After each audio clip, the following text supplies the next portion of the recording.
পুলিশের একটা অংশ যেভাবে 14 তারিখে শান্তিপূর্ণ র্যালি নিয়ে যখন আসছিল গাড়ি করে বাসন্তী হাইওয়ের ওপরে, সেখানে নির্বিচারে যখন লাঠিচার্জ করেছে এবং সোনপুর বাজারে যারা আসছিল সেই সময় তাদেরকে লাঠিচার্জ করে তাদেরকে মারধর করে, এখানে পুলিশের একটা অংশ যুক্ত ছিল এবং তৃণমূল কংগ্রেসের একটা অংশ থেকে আইএসএফকে যখন কালিমালিপ্ত করার চেষ্টা হচ্ছে, সারা রাজ্যে যখন পুলিশের এই আচরণ এবং তৃণমূল কংগ্রেসের আচরণকে যখন নিন্দা জানাচ্ছে, সেই সময় আজকে পুলিশ অতি সক্রিয়তা দেখাচ্ছে, মানে সক্রিয় দেখাচ্ছে।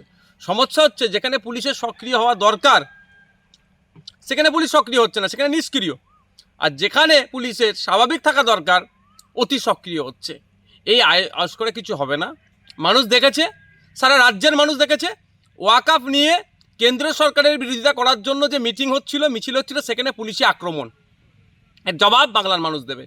বলছে বিজেপির বিরোধিতা করবে, কিন্তু বিজেপির বিরোধিতা, কেন্দ্র সরকারের বিরোধিতা করার জন্যও 14 তারিখে মিছিলটা ছিল। তারপরে যেভাবে পুলিশে অত্যাচার হয়েছে, তৃণমূল কংগ্রেস যেভাবে মানুষের প্রশাসনকে প্রভাবিত করছে, এর জবাব মানুষই দেবে।